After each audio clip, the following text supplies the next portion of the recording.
말도 안 되는 일이 벌어졌습니다. 세계 최고 지성들이 모인다는 하버드 대학교 강의실. 바로 그곳에서 한 나라의 이미지가 단 몇 분 만에 산산조각 날 뻔한 순간이었죠. 첨단 기술과 사회적 신뢰의 교과서라 불리며 미래 도시의 모델로 소개되던 한국. 하지만 한 유학생이 틀어버린 충격적인 영상 하나로 순식간에 오물과 무질서, 부패로 얼룩진 국가라는 오명을 뒤집었을 위기에 처했습니다. 과연 무엇이 진실이고 무엇이 교묘하게 조작된 거짓이었을까요? 사연 바로 시작합니다. 영상 시작 전 구독과 좋아요, 불우이웃을 위해 끝까지 시청 부탁드립니다. 저는 하버드 대학교에서 도시문화를 가르치는 에단 리라고 합니다. 한국에서 몇 년간 거주했던 경험은 제 연구와 강의에 깊은 영감을 주었죠.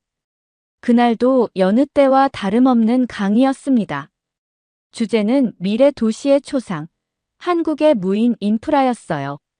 저는 한국의 발전된 무인 시스템, 예를 들어 24시간 운영되는 무인 편의점, 스스로 주차하는 자동차, 첨단화된 대중교통 시스템 등을 소개하며 강의를 시작했습니다.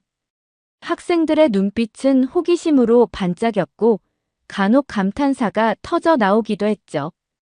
프로젝터 화면에는 깨끗한 거리, 질서정연하게 움직이는 사람들, 첨단 기술이 일상에 녹아든 한국의 모습이 펼쳐졌습니다. 학생들은 저마다 고개를 끄덕이며 제 설명에 귀를 기울였고 강의실 분위기는 더없이 평화로웠습니다. 제 강의 노트에는 한국의 높은 시민의식과 사회적 신뢰가 어떻게 이러한 인프라를 가능하게 했는지에 대한 분석이 담겨 있었죠. 저는 한국 사회의 독특한 신뢰 자본이 도시 문화에 미치는 긍정적 영향에 대해 열정적으로 설명하고 있었습니다. 바로 그때였습니다. 강의실 뒤편에서 한 학생이 조용히 손을 들었습니다. 중국계 유학생으로 자신을 소개했던 린웨이 첸이었죠. 저는 질문이 있으려니 생각하고 발언권을 주었습니다. 하지만 린웨이 첸은 단호한 표정으로 교수님, 잠시 학생들에게 보여드릴 영상이 있습니다. 라고 요청했습니다. 예상치 못한 상황이었지만 저는 학생의 적극적인 참여를 존중하는 편이라 흔쾌히 허락했습니다. 린웨이 첸은 익숙한 듯 노트북을 연단에 연결했고 곧 화면에는 전혀 다른 영상이 재생되기 시작했습니다. 영상 속에는 쓰레기가 나뒹구는 지저분한 거리, 지하철 개찰구를 뛰어넘는 사람들, 관리가 전혀 되지 않는 듯한 낡은 공공시설의 모습들이 빠르게 지나갔습니다. 영상은 짧았지만 충격적이었죠. 그리고 마지막 장면, 화면 가득 클로즈업된 자막과 함께 린웨이 첸의 목소리가 강의실에 울려 퍼졌습니다. 이게 진짜 한국의 민낯입니다. 순간 강의실의 모든 움직임이 멈춘 듯 했습니다. 조금 전까지 호기심과 감탄으로 빛나던 학생들의 얼굴은 당혹감으로 물들었고 평화롭던 분위기는 싸늘하게 식어버렸습니다. 저는 아무 말도 할 수 없었습니다. 다만 싸늘하게 변해버린 강의실의 공기를 온몸으로 느끼고 있었죠. 정적이 흐르는 강의실에서 린웨이 첸의 목소리만이 유일하게 울려 퍼졌습니다. 린웨이 첸은 조금 전 자신이 보여준 영상이 진짜 한국의 모습이라고 거듭 강조하며 마치 한국 사회의 부조리를 고발하는 내부 고발자라도 된 듯 열변을 토하기 시작했습니다. 여러분, 한국은 대통령이 2번이나 탄핵당한 나라입니다. 그만큼 정치적으로 불안정하고 국민들은 정치에 무관심합니다. 린웨이 첸의 주장은 점차 과격해졌습니다. 한국의 정치 시스템이 제대로 작동하지 않기 때문에 자신과 같은 중국인들이 한국 시민권을 얻고 투표에 적극적으로 참여하며 한국 정치를 도와주고 있다는 터무니없는 이야기까지 서슴지 않았죠. 저는 그저 묵묵히 린웨이 첸의 말을 듣고만 있었습니다. 아직은 어떤 반박도, 어떤 개입도 할 때가 아니라고 판단했기 때문입니다. 린웨이 첸은 한층 더 목소리를 높이며 한국의 건강보험 시스템에 대한 허위 주장을 펼치기 시작했습니다. 한국의 건강보험 재정, 그거 다 중국인들이 내는 세금으로 유지되는 겁니다.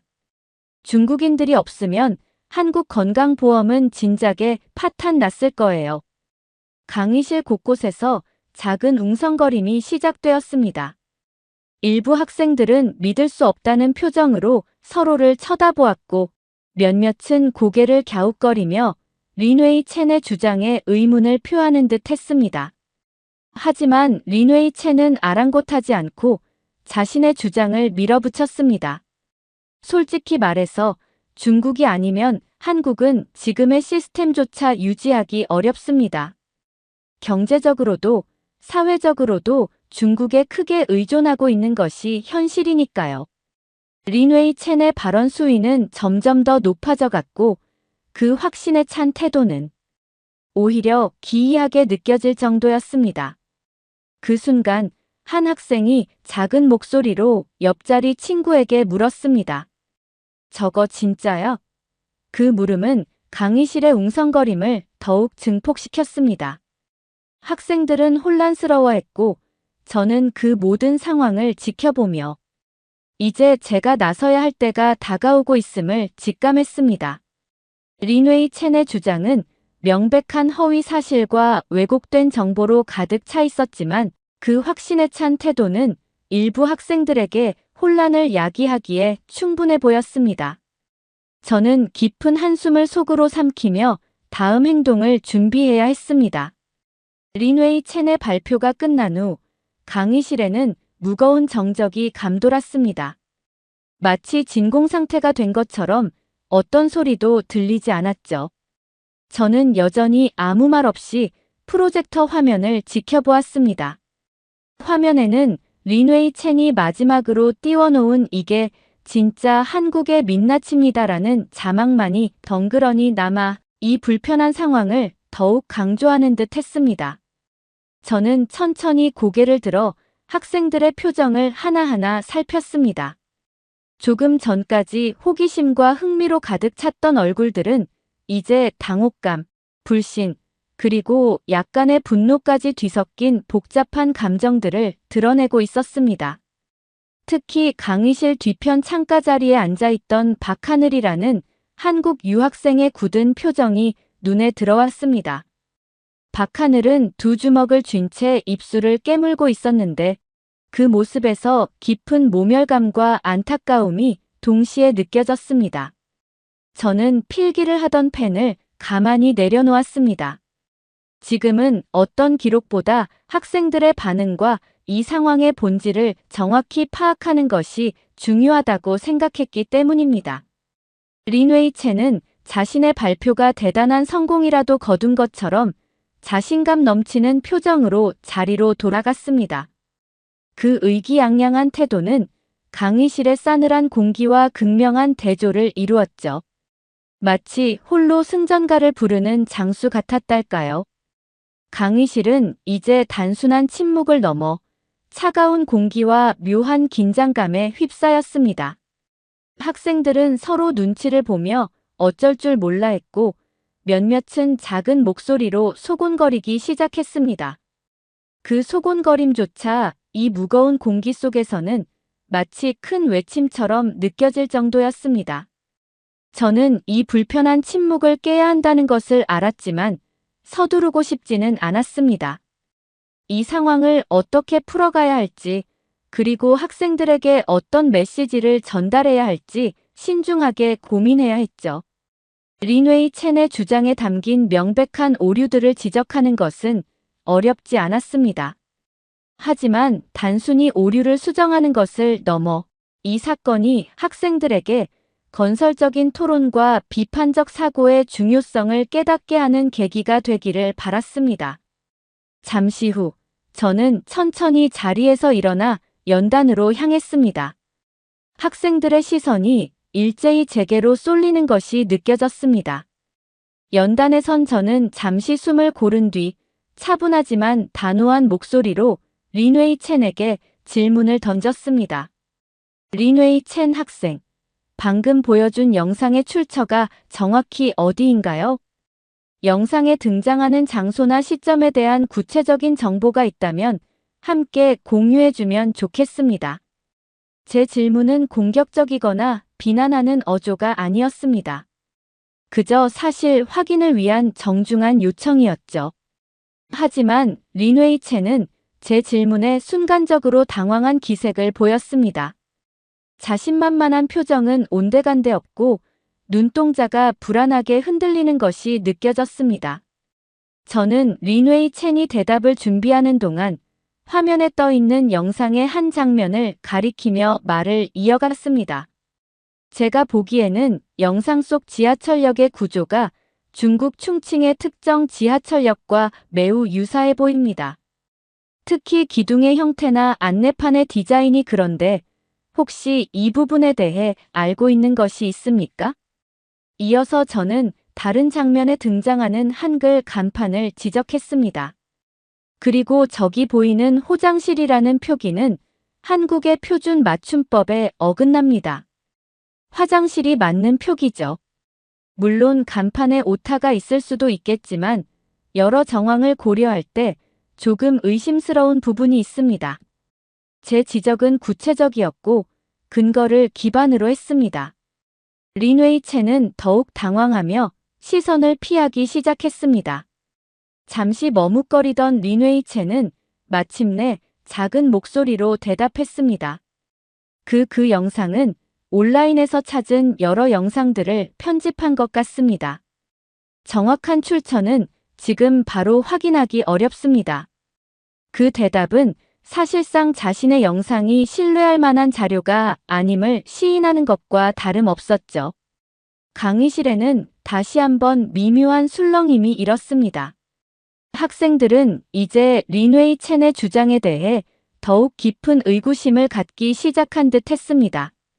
저는 조용히 고개를 끄덕인 후 린웨이 첸을 바라보며 말했습니다. 그렇군요. 그럼 저도 학생들에게 영상 하나를 보여드리겠습니다. 저는 미리 준비해둔 USB를 노트북에 연결하며 차분하게 다음 단계를 준비했습니다. 이제부터는 감정이 아닌 명확한 사실과 증거로 이야기할 시간이었습니다. 제 노트북에서 재생된 첫 번째 영상은 서울 지하철 2호선 삼성역 5번 출구의 모습이었습니다. 수많은 시민이 QR코드를 이용해 개찰구를 통과하는 장면, 깨끗하게 관리된 승강장의 모습이 화면 가득 펼쳐졌습니다. 학생들은 숨을 죽이고 화면에 집중했죠. 이어서 영상은 공공화장실 내부를 비췄습니다. 청결하게 유지된 공간, 최신식 비데와 다이슨 핸드드라이어, 심지어 간단한 위생용품을 구매할 수 있는 무인 자판기까지 설치된 모습은 린웨이 첸이 보여준 영상과는 극명한 대조를 이루었습니다. 저는 영상을 잠시 멈추고 설명했습니다. 이것이 현재 서울의 일반적인 지하철역과 공공화장실의 모습입니다. 물론 모든 곳이 이렇다고 단언할 수는 없겠지만 적어도 우리가 지향하고 유지하려 노력하는 수준이라고 할 수 있죠. 다음으로 저는 한국의 무인 택배함 시스템을 소개하는 영상을 보여주었습니다. 24시간 안전하게 택배를 보관하고 찾을 수 있는 이 시스템은 특히 1인 가구가 많은 현대 도시 생활에 매우 유용한 서비스입니다. 이어서 버스 정류장에 설치된 프린터와 휴대폰 충전 시설, 그리고 공항이나 주요 관광지에서 외국인들의 편의를 돕는 AI 안내 로봇의 모습도 공개했습니다. 학생들의 표정은 점차 놀라움과 흥미로 바뀌어 갔습니다. 마지막으로 저는 한국 건강보험 재정에 관한 통계 자료를 화면에 띄웠습니다. 린웨이 첸 학생이 언급한 건강보험 문제에 대해 정확한 정보를 공유하고자 합니다. 이 자료는 대한민국 보건복지부 공식 통계입니다. 화면에는 외국인 건강보험 가입자의 부당 수급 사례와 그로 인한 연간 재정 손실액 약 1조 9천억 원이라는 구체적인 숫자가 명시되어 있었습니다. 저는 이 수치가 의미하는 바를 차분히 설명했습니다. 물론 모든 외국인 가입자가 제도를 악용하는 것은 아닙니다. 하지만 일부 악용 사례로 인해 건강보험 재정에 상당한 부담이 발생하는 것은 부인할 수 없는 사실입니다. 강의실은 다시 한번 정적에 휩싸였습니다. 이번에는 불쾌한 침묵이 아니었죠. 진지한 고민과 성찰의 분위기였습니다. 몇몇 학생들은 자신의 휴대폰을 꺼내 무언가를 검색하기 시작했습니다. 아마도 제가 제시한 정보들의 사실 여부를 직접 확인하려는 듯 했습니다. 저는 그들의 행동을 제지하지 않았습니다. 스스로 정보를 찾고 판단하는 과정이야말로 진정한 교육의 시작이니까요. 제가 준비한 영상 자료들과 통계 수치에 대한 설명이 모두 끝난 후 강의실 뒤편에서 조용히 손이 올라왔습니다. 조금 전까지 굳은 표정으로 입술을 깨물며 모든 상황을 지켜보고 있던 한국 유학생, 바로 박하늘이었습니다. 박하늘의 얼굴에는 여전히 긴장한 기색이 역력했지만 그 눈빛만큼은 이전보다 훨씬 단호하고 또렷하게 빛나고 있었죠. 저는 박하늘에게 시선을 보내며 부드럽게 발언을 허락했습니다. 네, 박하늘 학생. 말씀하세요. 박하늘은 잠시 심호흡을 하는 듯 하더니 천천히 자리에서 일어났습니다. 그리고 떨리는 목소리였지만 강의실의 모든 학생들에게 충분히 들릴 만큼 분명한 어조로 입을 열었습니다. 교수님, 그리고 학우 여러분. 저도 잠시 이 자리를 빌려 꼭 드리고 싶은 말씀이 있습니다. 강의실의 모든 시선이 박하늘에게로 집중되었습니다. 박하늘은 잠시 말을 고르는 듯 하더니 용기를 내어 차분하게 자신의 생각을 이야기하기 시작했습니다. 조금 전 린웨이 첸 학우가 언급했던 것처럼 최근 중국 내에서 한국 시민권을 취득하려는 사람들이 늘고 있는 것은 어느 정도 사실입니다. 한국의 발전된 문화나 더 나은 삶의 기회를 찾아서 혹은 다른 여러 가지 이유로 한국행을 선택하는 분들이 계시죠. 그 자체를 부정적으로 볼 필요는 없다고 생각합니다. 하지만 그 과정에서 일부 간과할 수 없는 부작용과 우려스러운 점들이 나타나고 있는 것도 분명한 현실입니다. 박하늘의 목소리는 처음에 떨림이 조금씩 사라지고 점차 또렷하고 힘있는 어조로 바뀌어 갔습니다. 학생들은 숨을 죽인 채 박하늘의 이야기에 귀를 기울였습니다. 특히 우려되는 부분은 특정 국적의 이민자들이 특정 지역에 집단으로 거주하면서 그 지역의 정치적 의사결정에 과도한 영향력을 행사하려는 움직임이 나타나고 있다는 점입니다.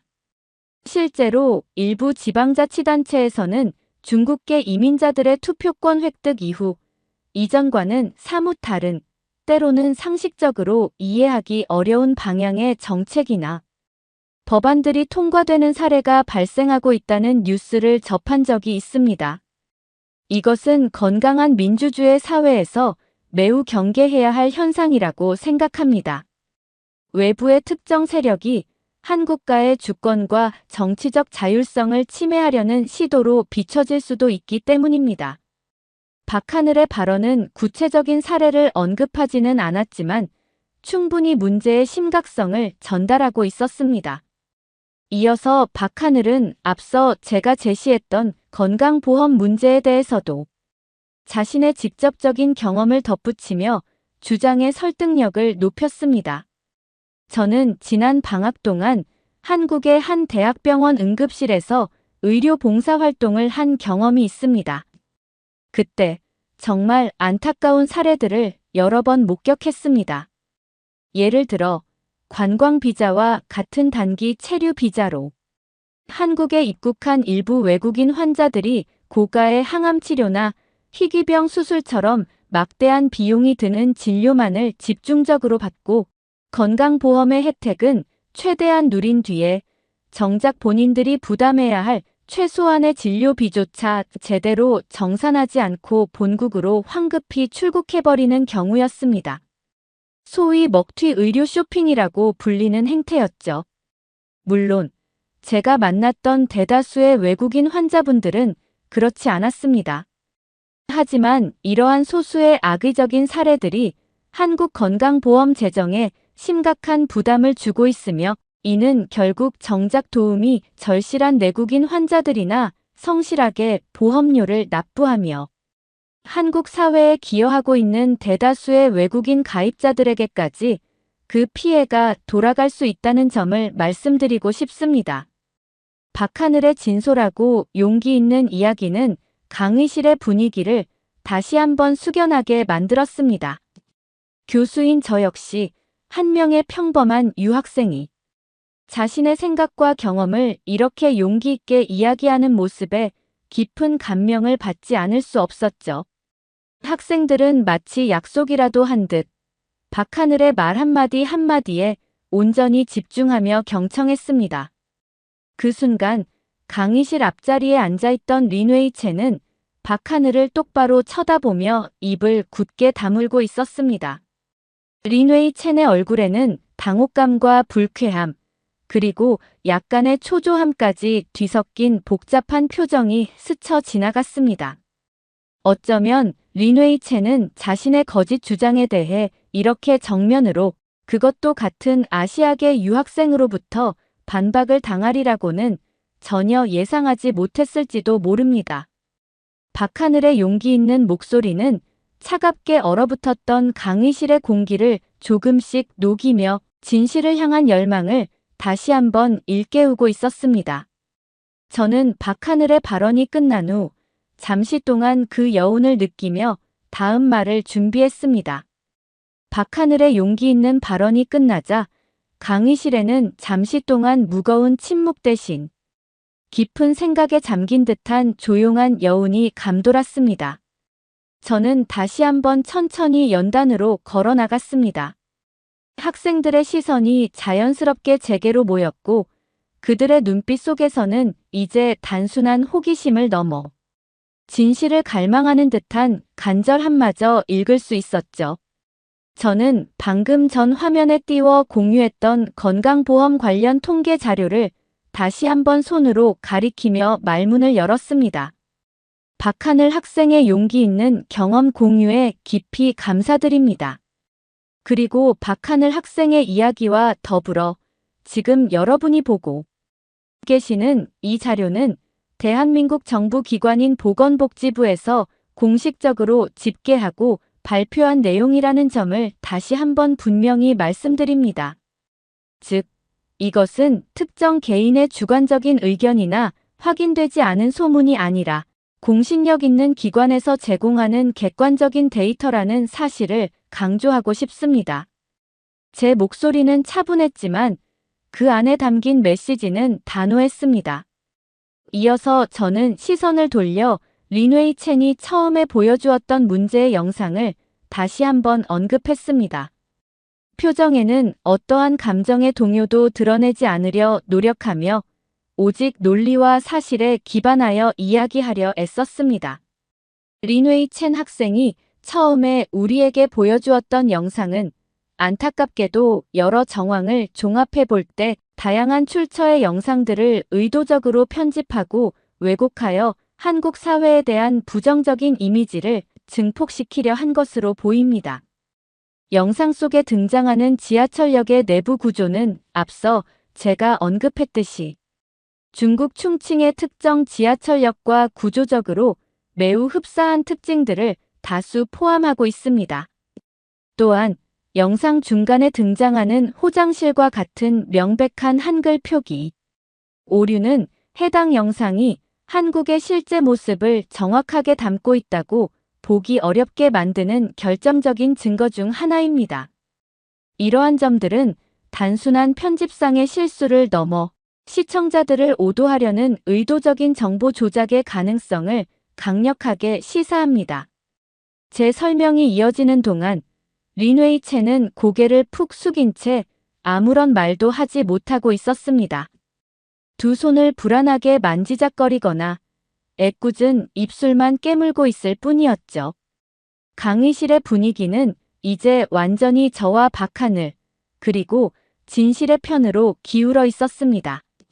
학생들은 조용히 제 말을 경청하며 때로는 고개를 끄덕이거나 서로 의미심장한 눈빛을 교환하기도 했습니다. 저는 말을 계속 이어갔습니다. 뿐만 아니라 한국 사회의 치안 수준에 대해서도 정확한 정보를 전달할 필요가 있다고 생각합니다. 한국은 전 세계적으로 비교했을 때 시민들의 자발적인 사회 감시 시스템, 예를 들어 차량용 블랙박스나 상점 및 공공장소의 CCTV 설치율이 매우 높은 국가 중 하나입니다. 이러한 시스템은 범죄 예방 및 신속한 범인 검거에 실질적으로 기여하고 있습니다. 그 결과 한국의 강력 범죄 발생률은 OECD 국가들 중에서도 가장 낮은 수준을 꾸준히 유지하고 있습니다. 이것은 단순히 정부의 노력만으로 이루어질 수 있는 것이 아니라 사회 시스템에 대한 시민들의 높은 신뢰와 성숙한 시민 의식이 함께 뒷받침되었기에 가능한 성과라고 할 수 있습니다. 제 논리적인 반박과 구체적인 근거 제시에 강의실의 분위기는 더욱 진지해졌습니다. 학생들은 이제 린웨이 첸의 주장이 얼마나 허황되고 악의적인 것이었는지를 명확히 깨닫기 시작한 듯 했습니다. 잠시 동안 침묵이 흘렀습니다. 그 침묵은 더 이상 불편하거나 어색한 것이 아니었습니다. 오히려 진실이 거짓을 압도하는 순간에 느껴지는 엄숙하고도 경건한 분위기에 가까웠죠. 그리고 바로 그때였습니다. 그 누구도 예상하지 못했던 순간 고개를 숙이고 있던 린웨이 첸이 아주 작은 목소리로 거의 들릴 듯 말 듯한 크기로 중얼거렸습니다. 사실 저는 한국계 학생이 아닙니다. 저는 중국에서 온 유학생입니다. 그 짧은 한마디는 마치 강의실 전체에 작은 폭탄이라도 터진 듯 엄청난 충격을 안겨주었습니다. 학생들은 일순간 숨을 멈춘 듯 했고 곧이어 놀라움과 당혹감, 그리고 약간의 배신감마저 뒤섞인 표정으로 린웨이 첸을 바라보았습니다. 강의실은 그야말로 숨막히는 정적에 휩싸였습니다. 그리고 그 길고도 무거운 정적을 깨고 강의실 한쪽 구석에서 한 학생이 천천히 그러나 분명하게 박수를 치기 시작했습니다. 처음에는 아주 작은 소리였지만 그 박수 소리는 마치 신호탄처럼 순식간에 다른 학생들에게로 번져나갔습니다. 하나둘씩 마침내 강의실 전체가 진심 어린 박수 소리로 가득 찼습니다. 그것은 단순히 저나 박하늘의 발언에 대한 지지를 넘어 마침내 진실이 거짓의 장막을 걷어내고 그 모습을 드러낸 순간에 대한, 그리고 용기 있는 고백과 성찰의 가능성에 대한 경의의 박수였습니다. 그 박수 소리는 오랫동안 강의실 안을 따뜻하게 감싸며 울려 퍼졌습니다. 한 학생으로부터 시작된 작은 박수 소리는 마치 마법처럼 순식간에 강의실 전체로 확산되었습니다. 처음에는 다소 망설이며 눈치를 보던 학생들도 이내 환한 미소를 지으며 힘차게 손뼉을 치기 시작했고, 곧이어 여기저기서 안도의 한숨과 함께 작은 웃음소리, 심지어는 나지막한 환호성까지 터져 나왔습니다. 마치 오랫동안 가슴속에 꽉 막혀있던 무언가가 시원하게 뻥 뚫리는 듯한 그런 짜릿하고 후련한 해방감이 강의실을 가득 채웠죠. 그동안 린웨이 첸의 거짓 주장과 교묘한 선동의 답답함과 불쾌감을 느꼈던 많은 학생들에게 진실이 밝혀지는 이 순간은 그야말로 사이다 같은 순간이었을 겁니다. 제 옆자리에 앉아있던 한 흑인 학생은 믿을 수 없다는 듯 눈을 동그랗게 뜨고 옆자리 친구에게 큰 소리로 말했습니다. 와, 세상에. 정말 이런 일이 실제로 일어날 수 있는 거였어. 한국이라는 나라, 내가 너무 편협하게만 생각했던 것 같아. 오늘 제대로 한 수 배웠네. 그러자 강의실 다른 쪽에서는 누군가가 마치 스포츠 경기의 역전승이라도 본 것처럼 대박이다. 완전 영화 같아. 이게 바로 정의 구현이지. 라고 외치는 소리도 들려왔습니다. 학생들의 얼굴에는 조금 전까지 짙게 드리워져 있던 의혹과 불신, 그리고 불편함의 그림자는 온데간데 없이 사라지고 마침내 진실을 마주한 후련함과 함께 놀라움과 흥미로움만이 가득했습니다. 그 감격스러운 광경을 바로 앞에서 지켜보던 박하늘의 눈가에는 어느새 투명한 눈물이 방울방울 맺혀 있었습니다. 박하늘은 벅찬 감정을 애써 누르며 떨리는 목소리로 제게 다가와 말했습니다. 교수님, 정말 감사합니다. 교수님과 다른 학우들 덕분에 이제야 제 안에 있던 진실을 말할 용기가 생겼어요. 제 조국이 이렇게 터무니없는 오해와 거짓 정보로 인해 부당하게 폄훼당하는 것을 더 이상 보고만 있을 수는 없었습니다. 저는 그런 박하늘의 어깨를 가볍게 두드려주며 따뜻한 격려의 말을 건넸습니다.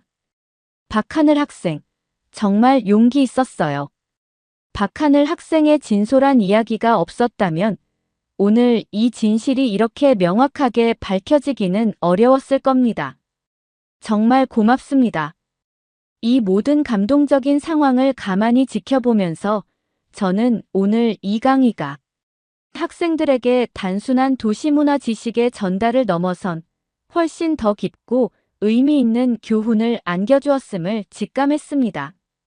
그것은 바로 비판적 사고의 중요성, 정보의 진위를 판별하는 능력, 그리고 무엇보다 진실을 마주하고 이야기할 수 있는 용기의 가치였습니다. 저는 다시 한번 학생들을 향해 차분하면서도 힘있는 목소리로 말했습니다. 여러분, 오늘 우리는 이 자리에서 매우 중요하고도 값진 사실 하나를 함께 배웠습니다. 그것은 바로 아무리 교묘하게 포장된 거짓이라 할지라도 결국에는 명백한 팩트 앞에서 무너질 수밖에 없다는 것입니다. 팩트는 때로는 감정적인 선동보다 느리게 전달될 수 있지만 그 힘은 훨씬 더 강력하고 오래 지속됩니다.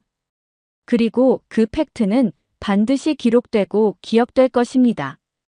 앞으로 우리가 어떤 정보를 접하든 항상 한 걸음 물러서서 비판적인 시각으로 그 정보의 출처와 진위를 꼼꼼하게 확인하는 자세를 갖는 것이 무엇보다 중요합니다. 제 말이 끝나자 강의실에서는 다시 한번 우레와 같은 뜨거운 박수 갈채가 쏟아졌습니다. 그 박수 소리는 단순한 동의나 지지를 넘어 오늘 이 특별한 경험을 함께한 우리 모두의 마음속에 깊은 울림과 다짐을 새기는 듯 했습니다. 그날의 강의는 그렇게 뜨거운 감동과 여운 속에서 마무리되었지만 그 파장은 이제부터가 시작이었습니다. 며칠 지나지 않아 제 강의의 수강 신청 인원이 이전 학기 대비 2배 이상 폭발적으로 증가했고 하버드 대학교 학생들의 익명 온라인 커뮤니티와 각종 소셜미디어에는 하버드 역관광 레전드 사건 또는 진실은 침몰하지 않는다.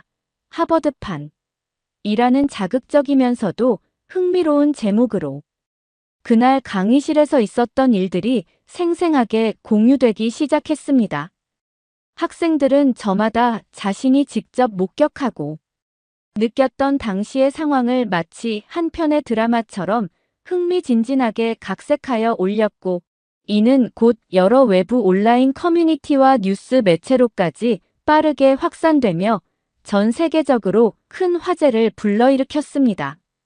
그날 강의실에서 벌어졌던 예상치 못한 사건은 제 개인적인 예상을 훨씬 뛰어넘어 학교 안팎으로 커다란 반향을 일으켰습니다. 하버드 대학교 행정처에서도 이 사건의 교육적 의미와 긍정적인 파급 효과를 매우 중요하게 받아들였고 얼마 지나지 않아 제게 파격적인 제안을 하나 해왔습니다. 그것은 바로 한국 문화의 진정한 매력과 발전상을 하버드 학생들에게 직접 체험하게 할 수 있는 특별 프로그램을 기획하고 운영해 보라는 것이었죠. 저는 조금의 망설임도 없이 그 제안을 기꺼이 수락했습니다. 곧바로 리얼 코리아 인사이트 서울 탐방 일기라는 이름으로 프로그램 참가자 모집 공고가 나갔고 학생들 사이에서는 그야말로 폭발적인 반응이 일어났습니다. 불과 며칠이라는 짧은 모집 기간이었음에도 불구하고 예상했던 인원의 3배가 넘는 학생들이 지원서를 제출하며 뜨거운 관심을 보였습니다.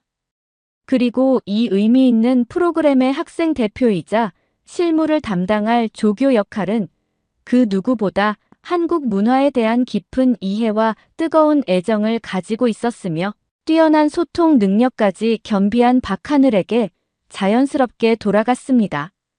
박하늘은 마치 자신의 일처럼 열정적으로 프로그램 준비에 참여했습니다. 서울의 유구한 역사를 느낄 수 있는 고궁과 박물관, 탐방부터 시작해서 세계 최고 수준의 IT 기술과 한류 문화를 직접 체험할 수 있는 첨단 산업단지 및 엔터테인먼트 회사 방문, 그리고 한국의 전통 음식 만들기 체험과 활기 넘치는 재래시장 투어까지 박하늘은 한국의 과거와 현재 그리고 미래를 아우르는 다채롭고 흥미로운 체험 코스를 꼼꼼하게 선정하고 기획했습니다. 학생들의 기대감은 하루가 다르게 커져만 갔죠. 어느 날 제 연구실로 한 서양 남학생이 찾아와 다소 수줍지만 진지한 표정으로 이렇게 말했습니다. 교수님, 저는 이번 하버드 역관광 사건을 통해 한국이라는 나라에 대해 정말 깊은 감명과 존경심을 갖게 되었습니다. 이전까지는 K-팝이나 드라마 정도로만 막연하게 알고 있었는데 이번 일을 계기로 한국 사회가 가진 놀라운 저력과 높은 시민의식, 그리고 끊임없이 혁신하려는 열정을 발견했습니다. 만약 기회가 주어진다면 대학교 졸업 후에 한국에 가서 직접 살아보면서 더 많은 것을 배우고 경험하고 싶습니다. 그 학생의 반짝이는 눈빛에서 저는 진심을 읽을 수 있었습니다. 그것은 단순한 호기심이나 일시적인 흥분을 넘어 한 나라의 문화와 사회 시스템에 대한 깊은 이해와 존중에서 비롯된 진정한 관심이었습니다. 그날 강의실에서 있었던 일은 이제 학교 내부의 화제거리를 넘어 인터넷이라는 날개를 달고 전 세계로 빠르게 확산되었습니다.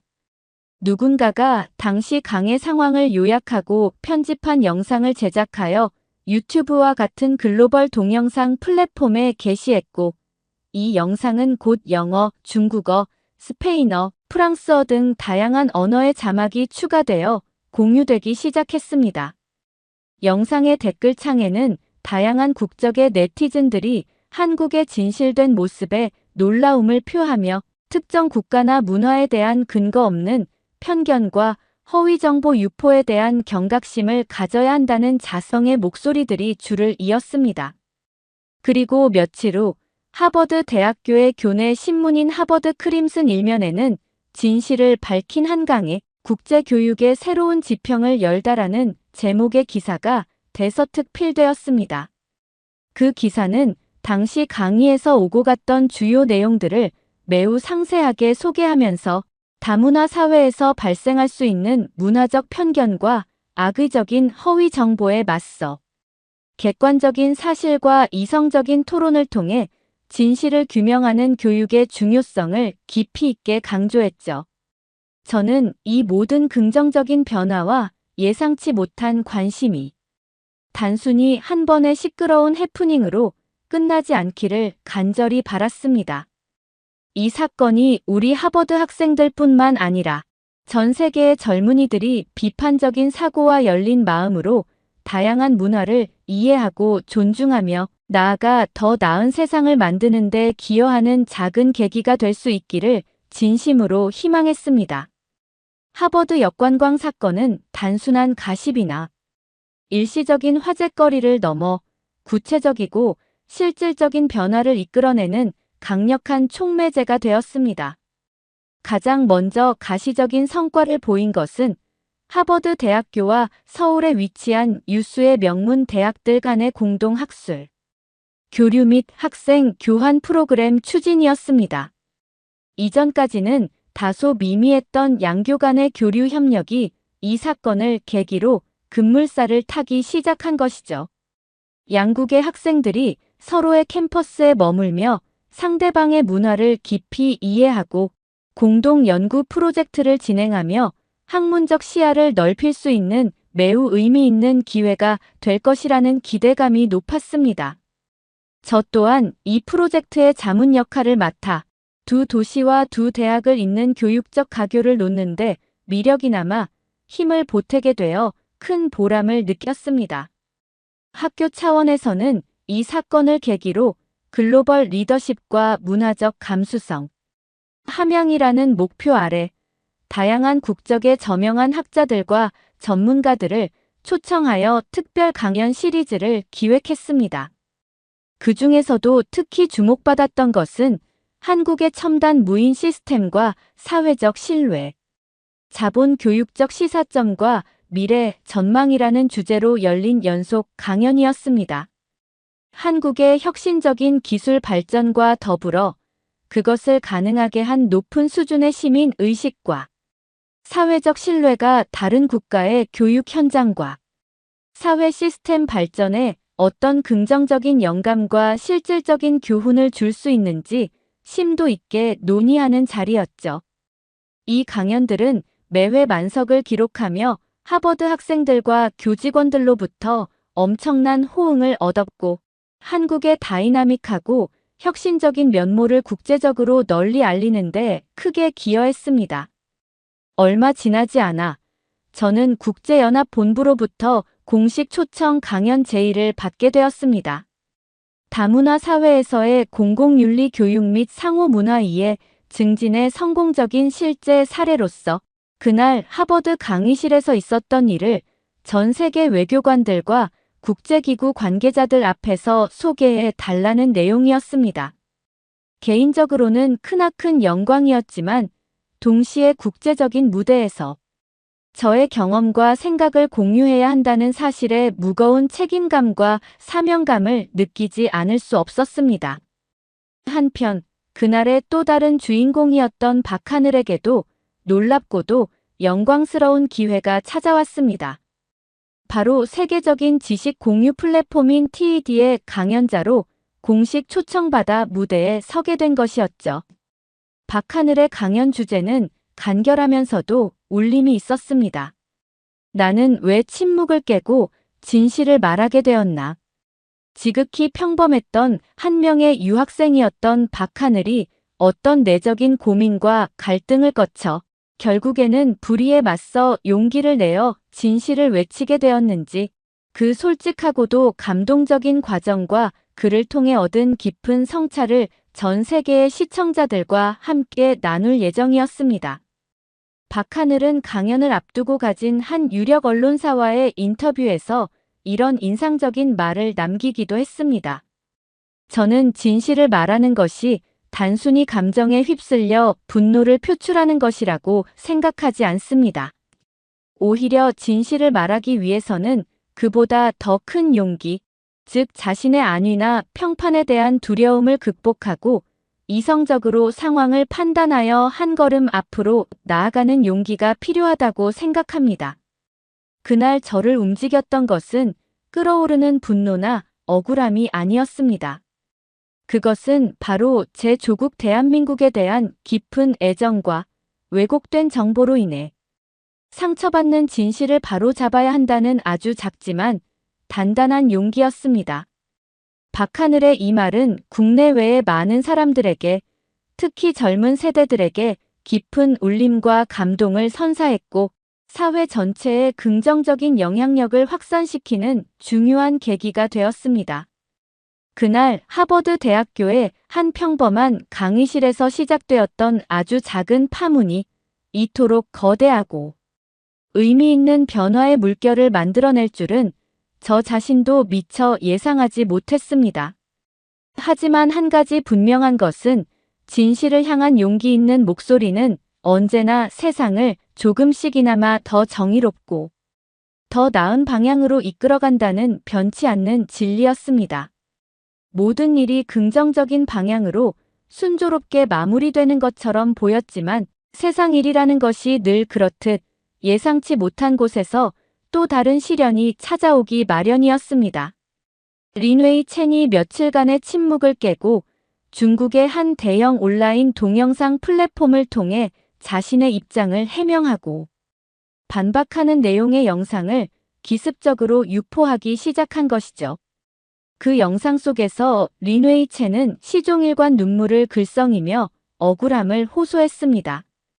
자신이 당시 하버드 강의에서 악의적인 편집과 짜깁기를 통해 일방적으로 왜곡당했으며 소위 조리돌림과 같은 집단적인 마녀 사냥의 희생양이 되었다고 열변을 토했습니다. 특히 린웨이 첸은 교묘하게 편집된 당시 강의실 영상의 일부만을 발췌하여 보여주면서 자신이 마치 피해자인 것처럼 감정에 호소하는 전략을 사용했습니다. 이러한 린웨이 첸의 모습은 일부 사실관계를 정확히 알지 못하는 네티즌들의 동정심을 자극하며 또 다른 논란의 불씨를 지피기도 했습니다. 하지만 진실의 힘은 그렇게 쉽게 가려지거나 왜곡되지 않았습니다. 박하늘은 린웨이 첸의 그 눈물 섞인 반박 영상이 온라인상에 공개된 지 채 하루도 지나지 않아 곧바로 자신의 개인 유튜브 채널을 통해 매우 침착하고 논리적인 어조로 재반박 브리핑 영상을 제작하여 공개했습니다. 박하늘은 그 영상에서 감정적인 대응을 철저히 배제한 채 오직 객관적인 사실과 명확한 근거 자료만을 제시하며 린웨이 첸의 주장에 담긴 허점과 왜곡된 부분들을 하나하나 조목조목 지적해 나갔습니다. 특히 린웨이 첸이 반박 영상에서 제시했던 편집된 강의 영상의 전체 맥락을 복원하여 보여주고 당시 상황에 대한 정확한 사실관계를 명료하게 설명함으로써 린웨이 첸 주장의 신뢰성을 근본적으로 무너뜨렸죠. 박하늘은 영상의 말미에 다음과 같은 인상적인 말을 남겼습니다. 저는 그날 하버드 강의실에서 단 한 번도 감정적으로 누구를 비난하거나 설득하려 하지 않았습니다. 저는 오직 제가 직접 경험하고 확인한 객관적인 사실과 공신력 있는 기관에서 발표한 데이터만을 근거로 이야기했을 뿐입니다. 린웨이 첸 하구의 주장에 대한 최종적인 판단은 이 영상을 시청하시는 여러분 각자의 이성과 양심에 맡기겠습니다. 다만 진실은 언제나 하나뿐이라는 사실을 기억해 주시기 바랍니다. 박하늘의 이 냉철하고도 설득력 있는 재반박 영상은 공개되자마자 온라인상에서 폭발적인 반응을 얻으며 빠른 속도로 조회수가 증가했고 불과 며칠 만에 200만 회를 훌쩍 돌파했습니다. 국내외 네티즌들 사이에서는 감정에 호소하며 진실을 왜곡하려 했던 린웨이 첸과 달리 끝까지 이성적이고 침착한 태도로 오직 팩트만을 가지고 대응한 박하늘의 모습에 대해 침착하고 이성적인 진실의 승리라는 찬사와 지지가 쏟아졌습니다. 이 사건은 제가 진행하는 다른 강의에서도 학생들 사이에서 다시 한번 중요한 토론 주제로 다뤄졌습니다. 온라인상의 역정보와 가짜 뉴스, 그리고 그에 대한 비판적 대응 전략. 역관광은 과연 어떻게 가능한가? 라는 다소 도발적인 주제로 열띤 질의응답과 심도 있는 토론이 몇 시간 동안이나 이어졌습니다. 학생들은 이 과정을 통해 단순히 정보를 수동적으로 수용하는 것을 넘어서 정보의 출처와 의도를 비판적으로 분석하고 다양한 관점에서 교차 검증하며 궁극적으로 정보의 진위를 주체적으로 판별하는 미디어 리터러시 능력의 중요성을 다시 한번 절실히 깨닫는 소중한 계기가 되었다고 입을 모았습니다. 어쩌면 린웨이 첸의 그 예기치 않았던 조용한 반격은 결과적으로는 진실의 힘을 더욱 공고히 하고 건강하고 생산적인 토론 문화를 우리 사회 전체에 확산시키는데 의도치 않게 기여한 아이러니한 결과를 가져온 셈이었습니다. 저는 이 모든 소란스럽고도 의미 있는 과정을 바로 곁에서 지켜보면서 어둠이 아무리 짙게 드리워져 있다 할지라도 결국에는 한 줄기 빛을 이길 수 없듯이 교묘하게 포장된 거짓은 결코 명명백백한 진실의 힘을 넘어설 수 없다는 평범하지만 위대한 진리를 다시 한번 가슴 깊이 확인할 수 있었습니다. 린웨이 첸의 다소 궁색했던 반박 영상과 그에 대한 박하늘의 명쾌하고도 논리적인 재반박 영상은 온라인상의 뜨거운 설전을 넘어 마침내 주류 언론 매체들의 본격적인 관심까지 끌어들이는 기폭제가 되었습니다. 국내외의 여러 유력 언론사들이 이른바 하버드 역관광 사건의 전말과 그 이면에 숨겨진 의미들을 심층적으로 취재하고 분석하여 보도하기 시작했습니다. 그 과정에서 자연스럽게 린웨이 첸의 실제 정체와 신상 정보, 그리고 왜 그토록 무리수를 두면서까지 한국 사회에 대한 부정적인 이미지를 조작하고 유포하려 했는지에 대한 다양한 추측과 배경 설명이 담긴 기사들이 연일 쏟아져 나왔습니다. 일부 탐사 보도 전문 매체에서는 린웨이 첸이 단순한 개인 유학생이 아니라 특정 국가의 정부나 혹은 그와 연계된 특정 단체 및 정치 세력과 조직적으로 연결되어 계획적이고 지속적으로 한국에 대한 왜곡된 정보를 생산하고 유포하는 여론 조작 활동에 깊이 관여했다는 충격적인 의혹을 제기하기도 했죠.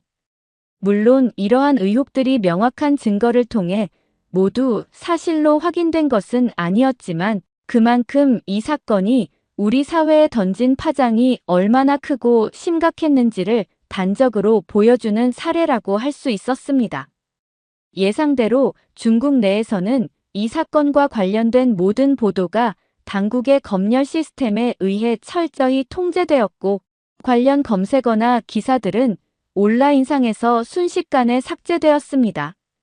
하지만 중국 정부의 이러한 정보 통제 노력에도 불구하고 이미 홍콩이나 대만, 그리고 해외에 서버를 둔 독립적인 중화권, 언론 매체들과 전 세계 각지에 흩어져 있는 화교 커뮤니티를 중심으로 한 다양한 온라인 플랫폼에서는 연일 이 사건의 진실과 그 의미를 다루는 기사들이 끊임없이 생산되고 공유되며 높은 관심을 이어갔습니다.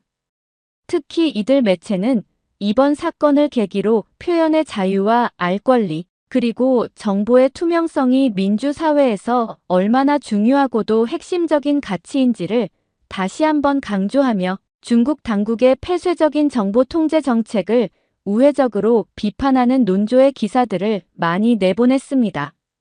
하버드 대학교 내부에서도 이 사건은 단순한 해프닝을 넘어 향후 유사 사례 발생 시 중요한 참고 자료가 될 만한 의미 있는 교육적 사례로 공식적으로 기록되었습니다. 학교 당국은 이례적으로 신속하게 진상조사위원회를 구성하여 사건의 전말을 면밀히 조사했고 그 결과를 바탕으로 다문화 교육 환경에서의 문화적 편견과 인종차별적 발언, 그리고 악의적인 진실 은폐 시도에 대한 교육적 대응 및 예방 전략 연구라는 제목의 상세한 내부 보고서를 발간했습니다. 이 보고서는 하버드 대학교 내의 모든 단과대학과 부서에 공유되었을 뿐만 아니라 다른 여러 명문 대학들에도 중요한 참고 자료로 제공되어 각급 교육 현장에서 보다 건설적이고 포용적인 토론 문화를 조성하고 학생들의 비판적 사고 능력과 문화적 감수성을 함양하는 데 실질적으로 기여했습니다. 한편 대한민국 정부의 교육부에서는 이 모든 사건의 중심에서 용기 있고 지혜롭게 행동하여 대한민국의 국격과 이미지를 크게 높인 박하늘에게 이례적으로 장관 명의의 감사패를 수여하며 그 용기와 헌신을 공식적으로 격려했습니다. 박하늘은 이제 단순한 하버드 유학생을 넘어 왜곡된 정보에 맞서 진실을 알리고 국익을 수호한 자랑스러운 민간 외교관으로서의 역할을 훌륭하게 수행했다는 국내외의 높은 평가를 받게 되었죠. 떠들썩했던 모든 논란과 사건의 중심에 있었던 린웨이 첸은 결국 자신의 모든 거짓과 의도가 만천하에 드러나자 더 이상 하버드 대학교에서 학업을 이어가는 것이 불가능하다고 판단했는지 조용히 자퇴 신청서를 제출하고 아무런 공식적인 입장 표명 없이 본국으로 황급히 돌아갔습니다. 린웨이 첸의 퇴장은 마치 아무 일도 없었다는 듯 너무나도 조용하고 쓸쓸했지만 린웨이 첸이 남긴 그릇된 주장과 그로 인해 발생했던 수많은 논란, 그리고 우리가 그 과정에서 얻게 된 값진 교훈들은 아주 오랫동안 많은 사람들의 기억 속에 깊이 새겨지게 되었습니다. 이 사건은 결국 한 개인의 비뚤어진 일탈 행위를 넘어 우리가 살아가는 이 복잡한 정보화 시대에 어떻게 거짓과 선동으로부터 진실을 분별하고 그것을 굳건히 지켜나가야 하는지에 대한 매우 중요하고도 시의적절한 사회적 화두를 우리 모두에게 던졌다고 생각합니다. 그날 하버드 강의실에서 겪었던 강렬하고도 특별한 경험은 박하늘이라는 한 평범한 유학생에게 단순한 개인적인 깨달음이나 성장을 넘어 자신이 속한 사회와 공동체를 향한 보다 적극적이고 의미 있는 행동으로 이어지는 중요한 삶의 전환점이 되었습니다. 박하늘은 이전까지는 막연하게만 생각했던 사회 참여의 중요성을 절실히 깨닫고 귀국 후 다양한 시민단체에서 주최하는 시민교육 캠페인과 미디어 리터러시 향상 프로그램에 자발적이고도 열정적으로 참여하기 시작했습니다. 특히 가짜 뉴스의 시대, 정보는 곧 책임이다, 비판적 사고와 현명한 미디어 활용법이라는 주제로 전국의 청소년들과 대학생들을 직접 찾아다니며 진행했던 강연은 매번 뜨거운 호응을 얻었습니다. 박하늘의 진솔하고도 설득력 있는 이야기, 그리고 실제 경험에서 우러나오는 생생한 사례들은 특히 젊은 세대들에게 깊은 공감과 강력한 동기부여를 선사하며 건강한 시민의식과 비판적 사고 능력을 함양하는 데 크게 기여했죠. 저 또한 이 사건을 계기로 박하늘과 개인적인 사제관계를 넘어 서로에게 학문적인 영감을 주고받는 동료이자 든든한 파트너로서 더욱 깊고 의미 있는 지적 교류를 이어갈 수 있었습니다. 우리는 함께 머리를 맞대고 그날 하버드 강의실에서 벌어졌던 일련의 사건들과 그 과정에서 얻었던 소중한 교훈들, 그리고 앞으로 우리 사회가 나아가야 할 방향에 대한 고민들을 진솔하게 담아 팩트는 감정을 이긴다. 하버드 강의실에서 시작된 거짓과의 전쟁, 그리고 진실찾기 여정이라는 다소 긴 제목의 책을 공동으로 저술하여 출간했습니다. 이 책은 출간되자마자 각계각층의 독자들로부터 뜨거운 관심과 호평을 받으며 주요 서점가의 베스트셀러 목록 상위권에 올랐고 다양한 연령층의 독자들에게 깊은 감동과 울림을 선사하며 우리 사회의 건강하고 생산적인 토론 문화를 확산시키는 데 작지만 의미 있는 기여를 했습니다. 우리의 이러한 노력과 성과는 국내를 넘어 국제사회에서도 주목받기 시작했습니다.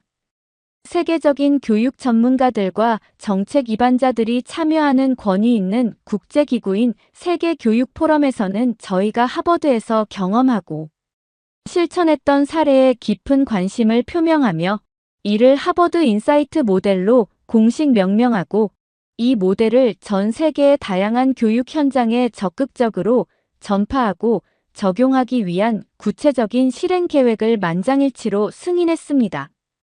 이것은 다양한 문화적 배경과 가치관을 가진 학생들이 서로를 존중하고 이해하며 열린 마음으로 소통하고 무엇보다 비판적 사고와 합리적인 토론을 통해 함께 진실을 탐구해 나가는 미래지향적인 교육 환경을 조성하는 데 매우 중요하고도 시의적절한 밑거름이 될 것이라는 기대감을 갖게 했습니다.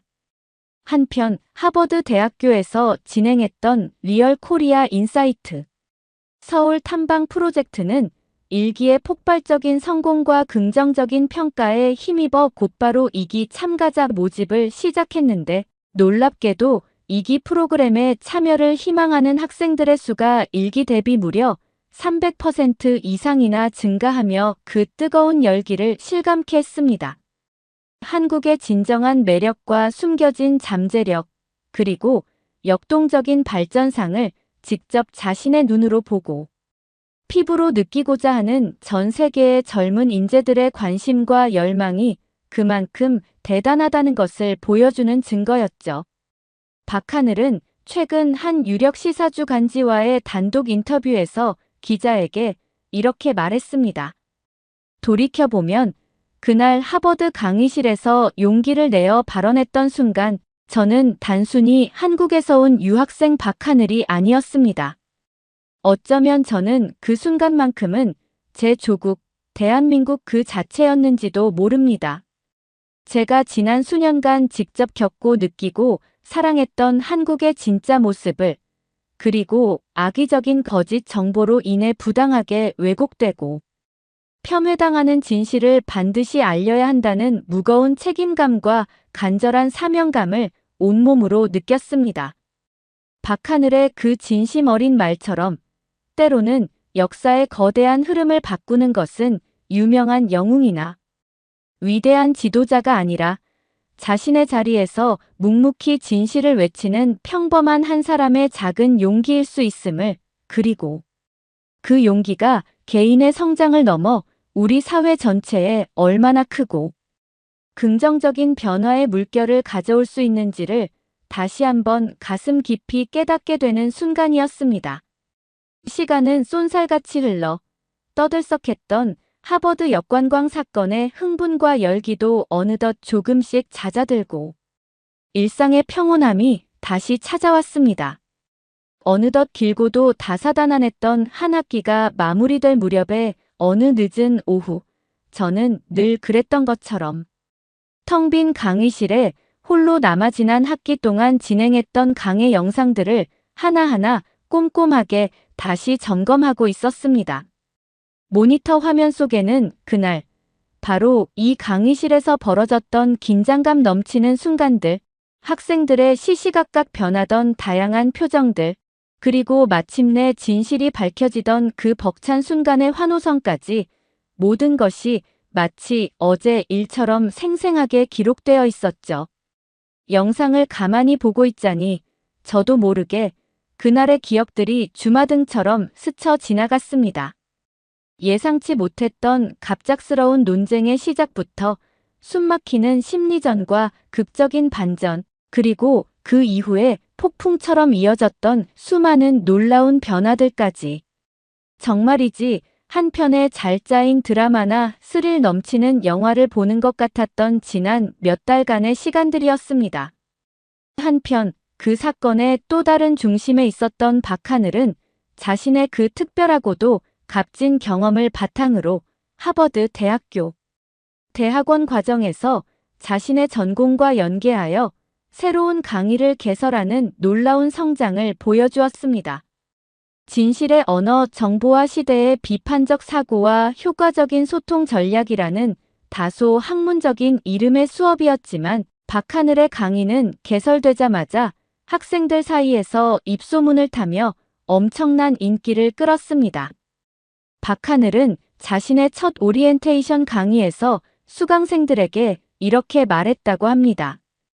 여러분, 우리는 지금 그 어느 때보다도 많은 정보가 넘쳐나는 그야말로 정보의 홍수 속에서 살아가고 있습니다.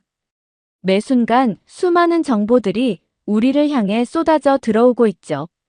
하지만 그 정보들이 모두 진실이거나 우리에게 유익한 것은 아닙니다. 그 속에는 교묘하게 위장된 거짓 정보도 있고 특정 의도를 가진 선동도 있으며 때로는 악의적인 혐오 발언도 숨겨져 있습니다. 이러한 정보의 홍수 속에서 길을 잃지 않고 진실을 정확히 가려내며 나아가 자신의 생각과 의견을 명확하고 설득력 있게 다른 사람에게 전달하는 능력은 우리가 이 복잡한 현대를 살아가고 미래를 준비하는 데 있어서 그 어느 때보다 중요하고도 필수적인 역량이라고 생각합니다. 박하늘의 그 진심 어린 이야기는 수강생들에게 깊은 울림을 주었고 그의 강의는 학생들 사이에서 하버드 최고의 명강이라는 찬사를 받으며 또 다른 긍정적인 변화의 씨앗을 우리 하버드 캠퍼스 곳곳에 조용히 그러나 힘차게 뿌리고 있었습니다. 제 노트북의 화면은 잠시 후 박하늘의 그 인기 강의를 열심히 듣고 있는 한 학생의 밝고 자신감 넘치는 표정을 클로즈업하여 보여주었습니다. 그 학생은 카메라를 향해 환하게 웃으며 이렇게 말했습니다. 이 수업을 듣고 나서 이제는 저도 세상의 거짓 정보에 당당히 맞서 진실을 말할 수 있을 것 같아요. 더 이상 두렵거나 망설여지지 않아요. 그 학생의 그 한마디는 마치 그날 하버드 강의실에서 박하늘로부터 시작되었던 작은 용기의 불씨가 이제 또 다른 누군가에게로 성공적으로 전달되어 더욱 큰 빛으로 타오르고 있음을 상징적으로 보여주는 듯 했습니다. 저는 조용히 강의 영상을 끄고 자리에서 일어나 텅 빈 강의실을 나서려는데 문득 노트북 화면에 마지막 자막 하나가 천천히 떠오르는 것을 보았습니다. 팩트는 조용히, 그러나 반드시 도착한다. 저는 그 문구를 한참 동안 가만히 응시하다가 저도 모르게 고개를 힘차게 끄덕였습니다. 그렇습니다.